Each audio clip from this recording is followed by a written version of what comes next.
19,81% contre 19,26% la dernière fois. La participation à la mi-journée est en légère hausse et il y a effectivement un peu de monde dans les bureaux de vote.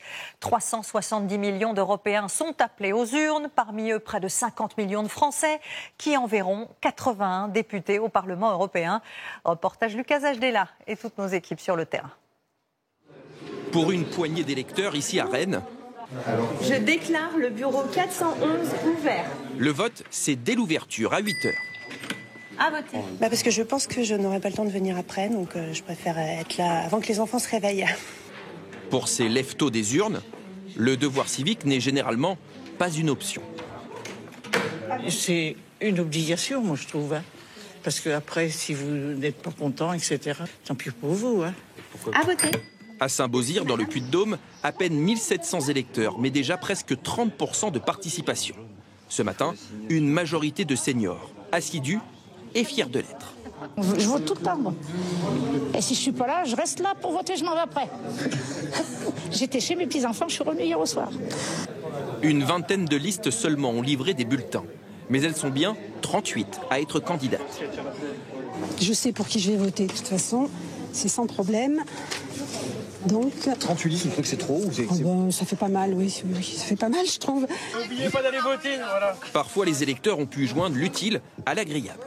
À Meudon, le bureau de vote est situé juste derrière le marché.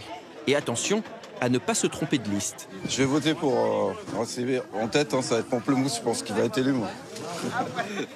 Là, je vais aller au bureau, d'abord le marché, après le café, c'est sacré. Pour d'autres, c'est plutôt la promenade du dimanche qui est sacrée. Et elle ne sera pas toujours suivie d'un passage aux urnes. Je ne suis pas du tout renseignée sur les partis, pour qui voter. À moins que vraiment je m'y intéresse cet après-midi profondément et que j'essaie de trouver pour qui je pourrais voter, j'irai pas voter. Il reste encore du temps pour changer d'avis. Les bureaux de vote sont ouverts jusqu'à 18h et même 19h ou 20h dans certaines grandes villes. Et cette année, ce ne sont pas moins de 38 listes qui se présentent. Un scrutin européen qui permettra aussi de faire un point sur l'équilibre des forces politiques. Emmanuel Macron joue la suite de son quinquennat. Le président de la République qui s'apprête à voter dans quelques minutes, mais qui, vous le voyez, n'est toujours pas sorti de sa villa du Touquet. Du côté des principaux partis, les personnalités se sont toutes acquittées de leur devoir ce matin. Roxane Sigula. Après quelques poignées de main, le Premier ministre Gabriel Attal a voté rapidement à Vanves, en région parisienne. Allez, on prend de l'avance, s'il vous plaît, merci. Plus tôt dans la matinée, dès 9h, Marine Le Pen a glissé son bulletin de vote dans son fief d'Hénin-Beaumont, devant une dizaine de journalistes. À voter. Arrivée plus discrète pour Marion Maréchal dans ce bureau des Hauts-de-Seine. La chef de file du parti Reconquête a voté électroniquement grâce à une machine comme celle-ci. Ça y est, vous avez choisi. Maintenant, vous validez en appuyant sur la touche bleue. C'est parfait, à voter. Valérie Ayé a, elle, fait le déplacement jusqu'à Laval, en Mayenne, d'où elle est originaire.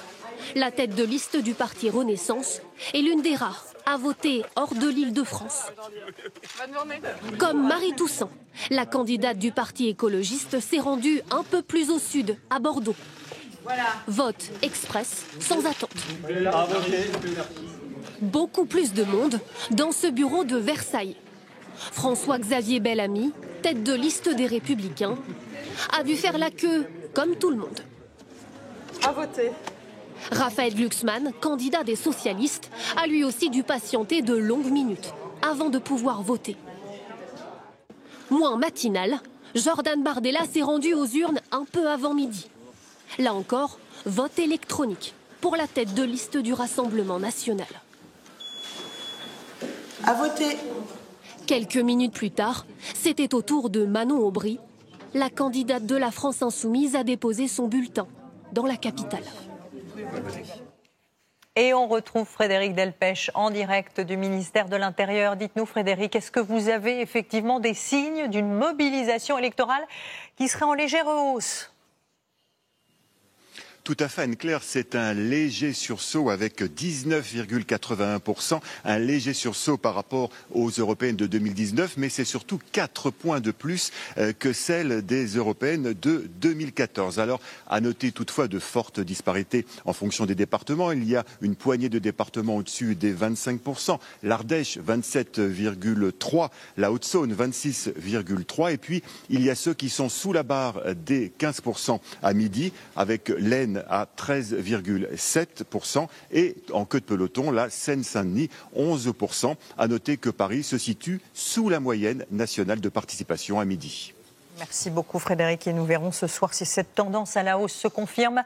Avec Gilles Boulot, je vous donne rendez-vous à partir de 19h40 pour une soirée spéciale. Premières estimations dès 20h. Autre territoire français où ce vote a pris une dimension particulière, la Nouvelle-Calédonie qui a commencé à voter la nuit dernière. À cette heure, les bureaux de vote sont fermés, des bureaux eux aussi soumis au couvre-feu. En raison de la crise, le scrutin, vous allez le voir, a été placé sous la protection des forces de l'ordre. Reportage Baptiste Guémet, Irina Fourni et Fabrice Maillard. Sur la route qui mène à Doumbéa, au nord de Nouméa, les affrontements entre indépendantistes et forces de l'ordre ont duré toute la matinée. Pierre contre lacrymogène. Certains habitants du quartier hésitent à se rendre aux urnes. Je voulais aller, mais je pense que avec ce qui se passe là, je crois que je vais rester tranquillement à la maison. Les indépendantistes ont remonté les barricades dans la nuit. Certaines routes sont impraticables, mais selon eux, aucun lien avec les élections européennes. Soi-disant, on entrave la circulation publique. Là, nous, c'est toujours pareil, c'est pour le dégel. L'élection européenne, c'est loin pour nous. Le scrutin s'est déroulé aujourd'hui dans un contexte de tension. Les 57 bureaux de vote de Nouméa ont été regroupés dans 7 lieux, plus faciles à sécuriser. Vous avez votre identité ou votre carte électorale avec vous, je pense. Ici, ce sont les habitants des quartiers nord les plus touchés par les émeutes qui viennent voter. C'est important parce que c'est notre droit de venir voter. Je suis quand même calédonienne, métisse de 4e génération, et j'ai pensé à ma grand-mère. Je me suis dit, elle a toujours fait son devoir de citoyen. En début d'après-midi, les urnes sont bien vides. C'est le bureau de vote le plus important de la ville de Nouméa, 2159 inscrits. Et là, comme vous pouvez le constater, on est à peu près à 50 bulletins. Que les gens ont peur de sortir de chez eux, déjà de laisser leur maison. Autre quartier, autre ambiance. Dans le sud de la ville, le dispositif de sécurité est bien moindre. Les électeurs font la queue pour remplir les urnes. L'Europe donne beaucoup d'argent à la Calédonie, qu'on va en avoir besoin de beaucoup pour construire notre pays. À midi, le taux de participation était de 8% en Nouvelle-Calédonie, soit autant qu'en 2019.